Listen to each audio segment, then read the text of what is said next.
Begitu beruntung. Di restoran, Tono termagu dengan air mata yang mengalir tanpa bisa dicegah. Saat ini ia sudah berada di dalam ruangannya, sehingga tidak ada yang mengetahui jika ia tengah menangis. Ya Tuhan, semudah ini Engkau menaikkan derajatku. Sungguh aku begitu beruntung mendapatkan Ipana. Saatkan dia selalu dan bantulah permasalahannya agar bisa selesai dengan baik. Batin Tono terharu. Ia semakin mencintai Ipana dengan segala ketulusan hati yang dimiliki oleh gadis cantik itu. Tubuh tegap Tono luruh ke lantai. Ia masih tidak percaya dengan apa yang ia dengar barusan. Saham 5% di sana itu seharga 800 miliar. Ya Tuhan, aku mau beli saham 10% hanya seharga 3,5 miliar. Ucap Tono terisak. Terima kasih sayang, kamu sudah membuat aku selalu merasa kuat. Ucap Tono menatap foto mereka yang terpampang besar di dalam ruangannya. Aku harus bekerja lebih giat lagi. Walaupun aku memiliki saham di perusahaan Nana, bukan berarti aku bisa bermalasan. Ucap Tono dengan tekad yang begitu kuat.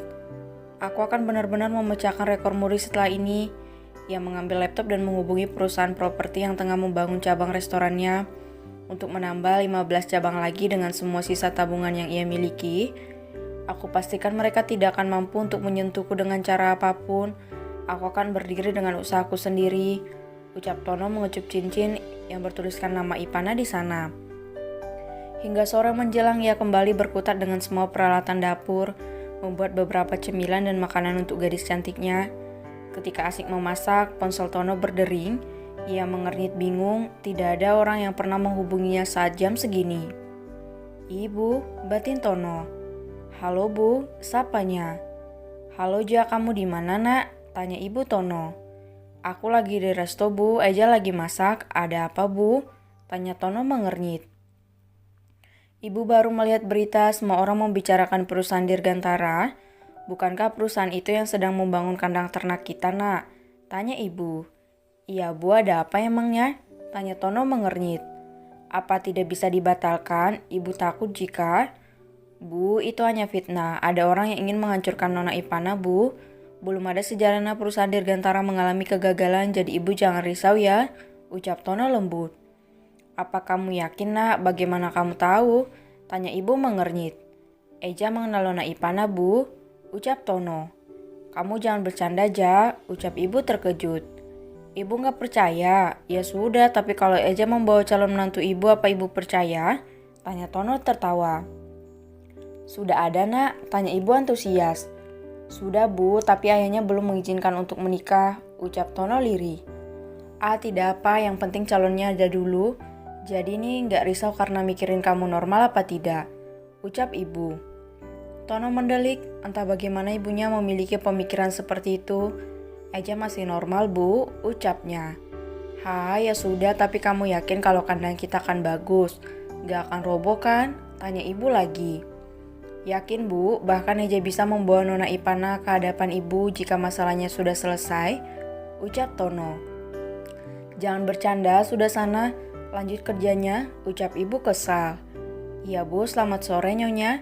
Ucap Tono mematikan panggilannya. Punya ibu satu tingkahnya beragam, batin Tono tersenyum. Ia melanjutkan masakannya yang hampir jadi dan mengantarkan ke perusahaan Ipana nantinya. Sementara di kantor mereka sudah bisa bernapas lega ketika semua bukti sudah lengkap terkumpul. Pak Pandu ditemani oleh Joe dan beberapa anak buah yang lain segera pergi menuju kantor polisi untuk membuat laporan dengan tuntutan yang sangat banyak. Dipastikan mereka akan mendekam cukup lama di penjara dengan denda yang sangat banyak dan ganti rugi yang akan menguras semua harta mereka. Felicia sudah memberikan konfirmasi kepada para wartawan jika konversi pers akan diadakan dalam beberapa hari ke depan. Setiap media cetak akan kami kirim undangan. Untuk menghadiri pertemuan besok, paling lambat konversi pers akan kami adakan dalam 2 atau 3 hari mendatang. Mohon bersabar dan tidak membuat onar, atau kami akan mengerahkan pihak yang berwajib untuk membubarkan rekan-rekan semua. Karena kerumunan ini sangat mengganggu aktivitas perkantoran kami. Terima kasih. Mohon dipahami dengan sangat. Permisi. Ucap Felicia tegas dan membuat semua wartawan terdiam mendengarkannya. Ia kembali masuk ke dalam gedung dengan perasaan yang bercampur. Gemetar, takut, dan rasa bangga karena bisa mewakili perusahaan untuk berbicara di depan semua wartawan. Tanpa menghiraukan semua pertanyaan yang terlontar dari mulut para wartawan, ia bergegas untuk kembali ke ruangan CEO di mana mejanya berada. Sementara di dalam kamar, Fajira tersenyum sambil mengusap kepala Ivana yang sudah terlelap dengan lembut. Gadis cantik itu menangis terseduh tepat ketika semua berkas telah lengkap dan Fajira datang sambil merentangkan tangannya. Sudah hampir 2 jam gadis itu terlelap, bahkan Ivana belum memakan bekalnya siang ini. Dengan terpaksa, ia harus membangunkan Ivana agar gadis cantik itu bisa mengisi perutnya sedikit saja. "Dede, bangun sayang," ucap Fajira tersenyum. "Oh, Dede masih ngantuk bunda, bentar lagi ya," ucap Ivana lirih dan semakin mengeratkan pelukannya. "Tapi Dede belum makan sayang, Felicia juga belum makan tuh," ucap Fajira. "Iya bunda," ucap Ivana terkejut. "Iya, tadi sudah bunda suruh katanya mau nunggu kamu bangun aja," ucap Fajira. Ivana duduk di atas ranjang itu dengan wajah sembabnya. Ia segera membersihkan tubuhnya dan berganti pakaian. Setelah 15 menit ia keluar dengan tubuh yang lebih segar dan senyum yang semakin mengembang. Ia keluar dari ruangan dan melihat sang ibunda tengah menata hidangan di atas meja bersama dengan Felicia. "Vel, apa wartawannya sudah pergi?" tanya Ivana. "Sudah Nona, sepertinya masih ada beberapa yang berkeliaran di sekitar sini. Anda harus berhati-hati," ucap Felicia. Ivana berjalan ke arah jendela kaca yang melihat ke bawah dan benar saja ada beberapa wartawan yang masih menunggu dan mengintainya. "Kamu hati-hati ketika pulang nanti," ucap Ivana. "Baik Nona." "Pak Pandu baru saja menelpon. Jika laporan kita sudah diterima dan sedang diproses Nona, kita bisa mengadakan konferensi pers besok sore," ucap Felicia. "Hup, syukurlah. Persiapkan semuanya," perintah Ivana. "Baik Nona." Mereka segera menyantap makanan itu dengan lahap. Fajira tiba-tiba saja pulang karena Fajri menelpon dan mengatakan jika Safira harus dilarikan ke rumah sakit karena kekurangan cairan. "Hati-hati bunda," ucap Ivana tersenyum manis. "Iya sayang, jangan nangis lagi," ucap Fajira tersenyum dan mengucup wajah Ivana sampai puas. "Iya bunda, love you," ucap Ivana melambaikan tangannya. "Love you too sayang," ucap Fajira memasuki lift. Ia kembali masuk ke dalam ruangan dan kembali menyantap makanannya hingga dering ponsel memecah keheningan di dalam ruangan itu. "Halo baby," sapa Ivana senang. "Aku sudah di bawah sayang, apa aku boleh naik?" tanya Tono. "Iya, naik saja pak, kamu bertemu dengan bunda?" tanya Ivana. "Iya, baru saja sayang, bunda buru-buru tadi," ucap Tono menaiki lift. "Iya, kakak dibawa ke rumah sakit Bi, kata abang dari pagi kakak gak berhenti mual," ucap Ivana. Nanti kita besuk ya," ucap Tono melangkah keluar dari lift. "Iya Bi, kamu sudah sampai?" "Sudah sayang, aku matikan ya," ucap Tono langsung mematikan panggilannya. "Ceklek, baby," panggil Ivana dan langsung memeluk Tono dengan erat. "Sayang, are you okay?" tanya Tono. Aku baik, duduklah dulu Bi," ajak Ivana.